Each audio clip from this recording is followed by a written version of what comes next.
ہم لوگوں نے شخصیت کے معیار بدل دیے، لیکن اصل معیار وہی ہے جو مالک کائنات نے ہمیں عطا فرمایا ہے۔ وہ معیار ایمان ہے، اسلام ہے، اور مسلمان کی پہچان کلمے سے بھی ہوتی ہے۔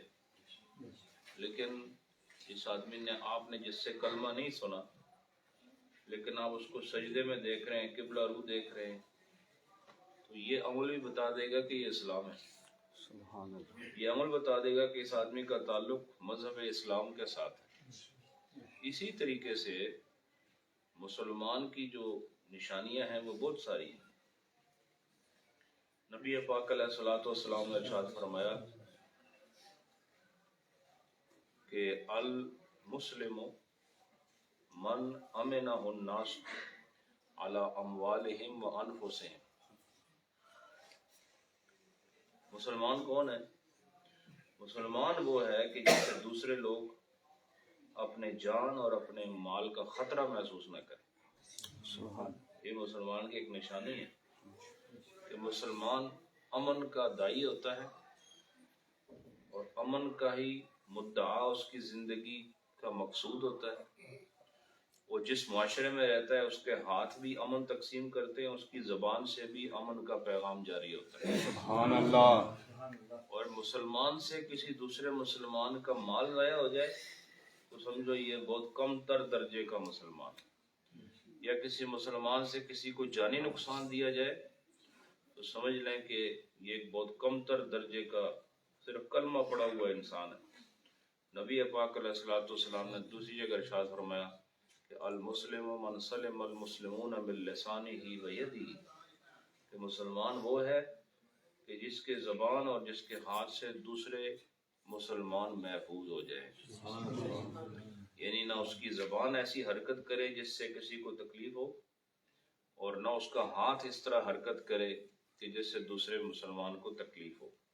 اس سے کیا پتہ چلا کہ اسلام سلامتی کا مذہب ہے، اور مسلمان سلامتی کی علامت ہونا چاہیے۔ جب ہمارا مذہب سلامتی والا ہے تو پھر مسلمان سلامتی کا علمبردار اور سلامتی کا ایک نشان اور سلامتی کا ایک پیغام بن کر اس کو ابھرنا چاہیے۔ جہاں مسلمان ہو وہاں سلامتی ہو، جہاں مسلمان ہو وہاں امن ہو، جہاں مسلمان ہو وہاں سکون ہو، جہاں مسلمان ہو وہاں لوگ حفاظت محسوس کریں، اور جہاں مسلمان ہو لوگ بے فکر ہو جائیں کہ جہاں مسلمانوں کا ڈیرا ہے نہ ہماری جان کو خطرہ ہے نہ ہمارے مال کو خطرہ ہے۔ سبحان اللہ۔ یہ مسلمان کی نشانی ہے۔ اور جو حدیث پہلے سنائی آپ کو، اس کا دوسرا حصہ ہے کہ المہاجر۔ پہلے تو المسلم کی تشریح کی، من امنہ الناس علی اموالہم وانفسہم۔ یہ تو مسلم کی تعریف ہے کہ جس سے لوگوں کا مال اور جان محفوظ کرے مسلمان، وہ اصل مسلمان ہے۔ اور دوسرا کون ہے؟ دوسرا المہاجر۔ مہاجر کون ہے؟ حضور نے ارشاد فرمایا کہ المہاجر من حجر الخطایا والذنوب۔ ویسے آپ کو پتہ ہے مہاجر اسے کہتے ہیں جو ہجرت کرتا ہے، جو ایک زمین کا حصہ چھوڑ کے دوسری زمین کا رخ کر لیتا ہے، اسے مہاجر کہتے ہیں۔ اور یہ ہجرت نبی پاک علیہ السلام نے خود بھی فرمائی، اور یہ ہجرت آپ کے صحابہ اور اہل بیت نے بھی فرمائی، جو آپ کی ازواج مطہرات ہیں۔ یہ سب آپ کو بتانے کا مقصد یہ ہے کہ ہجرت کہتے ہیں ایک جگہ کو چھوڑ کے دوسری جگہ منتقل ہونا، لیکن نبی پاک علیہ الصلوۃ والسلام نے مہاجر کا ایک روحانی مطلب بھی سمجھایا ہے، اور وہ کیا کہ مہاجر وہ ہے کہ صرف یہ نہیں کہ زمین چھوڑ کر دوسری زمین میں جائے، بلکہ مہاجر وہ ہے جو خطاؤں اور گناہوں کو چھوڑ دے، وہ اصل مہاجر۔ سبحان اللہ۔ جو آدمی گناہ نہ چھوڑے تو وہ روحانی لحاظ سے مہاجر نہیں ہو سکتا۔ اس سے پتہ چلا کہ وہ جو ہجرت اصلی ہے اس کے لیے مکان چھوڑنا پڑتا ہے، اور آپ کو پتہ ہے کہ ایسی زمین پر رہنا جہاں پر نمازیں نہ پڑھنے دی جائیں، جہاں پر آپ کو اسلامی طور طریقے سے زندگی نہ گزارنے دی جائے، حکومت جابر ہو، ظالم ہو، غاصب ہو، تو اس جگہ سے ازرو شرع مسلمان کا ہجرت کرنا واجب ہوتا ہے۔ وہ وہاں نہیں رہ سکتا، وہ صرف اس زمین پر رہ سکتا ہے جہاں اسے امن کے ساتھ اور جہاں اسے اسلامی طور طریقوں کے ساتھ رہنے کی اجازت ہو۔ اس لیے ضرورت اس بات کی ہے کہ ہم سمجھیں کہ زمینی ہجرت یہ اس کے جو اسباب ہیں وہ اور ہوتے ہیں، زمینی ہجرت کے اسباب اور ہیں، لیکن ایک ہجرت وہ ہے کہ جس میں آپ زمین نہیں بدلتے، آپ اپنے گھر میں رہتے ہیں، لیکن اگر گناہوں اور خطاؤں کو چھوڑ دیں تو آپ کو مہاجرین کی صف میں اٹھایا جائے۔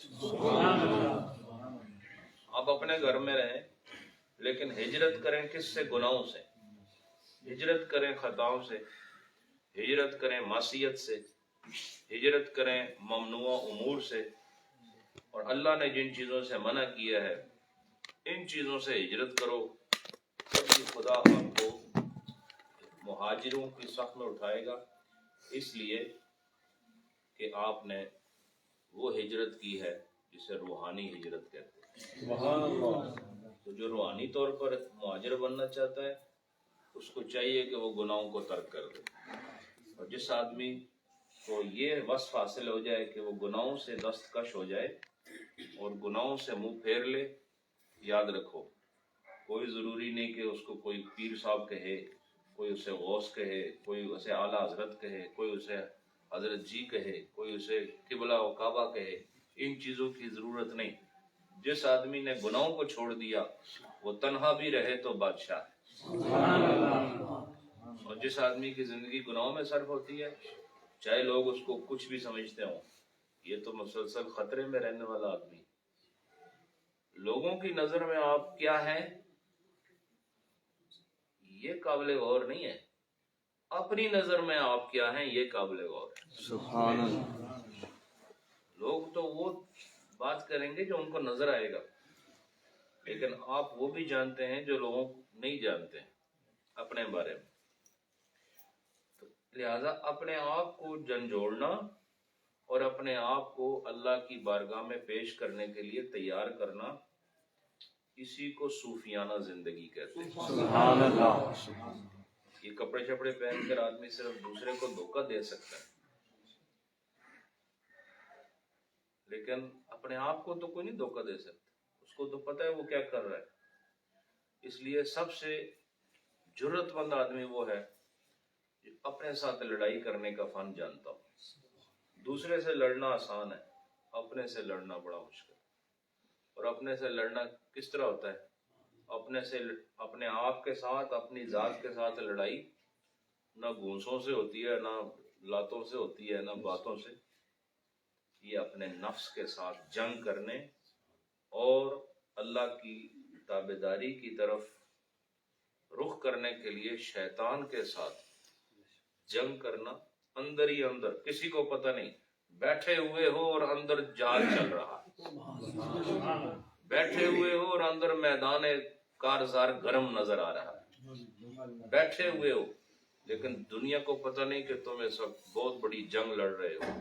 تو جس آدمی کو یہ ہنر آ جائے کہ وہ نفس و شیطان کے ساتھ لڑائی مول لے کر اس میں مسلسل جڑا رہے، تو سمجھو اس کو اللہ پاک نے روحانی ہجرت کا فخر عطا فرمایا۔ تو لہذا کوشش کریں کہ ہم سب حشر والے دن مہاجروں کی صف میں اٹھائیں، اور مہاجر بننے کے لیے گناہوں کو چھوڑنا ضروری ہے۔ زمینی ہجرت میں زمین کو چھوڑا جاتا ہے اور روحانی ہجرت میں گناہوں کو چھوڑا جاتا ہے، اور پیر پکڑنے کا مقصد بھی یہی ہوتا ہے کہ انسان ایک کامل شخص کی صحبت میں رہ کر اتنا تیار ہو جائے، اتنا شفاف ہو جائے، اتنا صاف ہو جائے، اتنا منقع و مصفہ ہو جائے کہ پھر گناہ سے اس کا تعلق نہ رہے، اس کی صبح بھی نیکی کے ساتھ ہو، اس کی شام بھی نیکی کے ساتھ۔ 40 سال سے آپ کسی پیر صاحب کے مرید ہیں تو نہ آپ کی عادت بدلی نہ آپ کا عمل بدلا، نہ آپ کی زبان کا طرز بدلا، نہ آپ رات کو اٹھ کے تہجد پڑھ سکے، تو پھر اس یاری کو نبھانے کا آپ نے عزم کیوں کیا تھا؟ یہ طریقت کا جو رشتہ ہے یہ صرف نسبت لگانے کے لیے نہیں ہوتا کہ آج کے بعد میں چشتی ہو گیا اور آج کے بعد میں قادری ہو گیا، نہیں، یہ نسبت اس لیے قائم کی جاتی ہے کہ ہمارے اندر جتنی بیماریاں ہیں ان بیماریوں کو معالج کے سامنے رکھا جائے اور معالج اپنی روحانی طب کے ذریعے سے آپ کو اس قدر روحانی دوا کھلائے کہ اس کے بعد ساری زندگی آپ کا چہرہ بولے کہ یہ نسبت والا انسان ہے۔ سبحان اللہ، سبحان تو چہرے ایسے نہیں بولتے، چہرے کے پیچھے کردار بولتا ہے۔ سبحان اللہ، چہرے کے پیچھے انسان کی شخصیت کون سی ہوتی ہے؟ کردار کے نتیجے میں۔ اس لیے اللہ والے ان کے چہروں سے ان کی پہچان کیوں ہوتی ہے؟ اس لیے نہیں کہ ان کے جو چمڑی ہوتی ہے وہ سفید ہوتی ہے، یہ بات نہیں ہے، بلکہ اس کے پیچھے نبی پاک کی سنت اور کردار نبی اور اسلام کی روشن تعلیمات کا نور ہوتا ہے۔ پیری مریدی بھی اس لیے ہوتی ہے، ہمارے ہاں چونکہ پیری مریدی ایک رسم ہے، اسی لیے اس کا کوئی فیض بھی نظر نہیں آ رہا، صرف خاص قسم کے کپڑے پہن لیے جاتے ہیں تو پتہ چل جاتا ہے یہ فلاں آستانے کا مرید ہے، اس سے بڑھ کر اور کچھ بھی نہیں ہے، جبکہ آستانوں کا اصل مقصد لوگوں کی کردار سازی تھا، لوگوں کو اللہ کے ذکر کی طرف لانا تھا۔ اور ہمارے لوگ بھی آستانے اس لیے نہیں جاتے کہ ہمارا دل بیدار ہو جائے، ہمیں آخرت سے پیار ہو جائے، ہمیں قبر کی روشنی کی طلب اور اس کی تیاری کا شعور مل جائے، وہ آتے ہیں بس کوئی دعا ہو جائے تو ہمارا کاروبار ٹھیک ہو جائے، تو مال و منفعت کی نیت سے لوگ آتے ہیں اور دنیا داری کی نیت سے لوگ آتے ہیں۔ کوئی آدمی اگر اس نیت سے اللہ کے ولی کے پاس جائے کہ اس اللہ کے بندے کی وجہ سے خدا مجھے نیکیوں کا عادی بنا دے اور برائیوں کو چھوڑنے کا اللہ مجھے ہنر عطا فرما دے، تو سمجھ لو یہ آدمی طریقت کی اصل کو پہنچ گیا۔ اللہ پاک ہم سب کی رہنمائی فرمائے، اور صبح و شام جو ہم سے خطائیں بھی ہو رہی ہیں، گناہ بھی ہو رہے ہیں، اللہ ہمیں اس کی معافی عطا کرے، اور آپ سب لوگوں کو بیدار دل عطا فرمائے، اور جتنے لوگ اللہ کے راستے سے دور ہیں، اس سے عجب ماحول جو آج کل ہمیں مشرق مغرب میں نظر آ رہا ہے کہ لوگ روز بروز دین سے دور ہو رہے ہیں اور مغربیت ہمارے اندر رچ رہی ہے، بس رہی ہے، اور ہمارے سروں پر جو لوگ حکمرانی کر رہے ہیں وہ بھی غیروں کے غلام ہیں، عادات میں، رسم و رواج میں، طرز زندگی میں۔ ان کی طرز زندگی سے کہیں بھی نہیں لگتا کہ یہ مسلمان حکومت چلانے والے حکمران ہیں۔ اس وقت آپ ذرا ایسے، تو میڈیا کا دور ہے تو آپ چیک کریں ہمارے حکمرانوں کو، دیکھیں ان کو، ان کی شکلیں ایسے اکٹھی کریں سب کی، جتنے بھی اسلامی ملک، ایک بھی اپنے منہ سے نہیں لگتا کہ یہ مسلمان ملک کا حکمران۔ ہم ایسے دور سے گزر رہے ہیں، تو مسلمان تو اپنی ظاہر سے بھی پہچانا جاتا ہے، کردار سے بھی پہچانا جاتا ہے۔ بے شک، تو ہمارا پورا نظام ہی تقریباً عالمی طور پر زوال کا شکار ہو گیا۔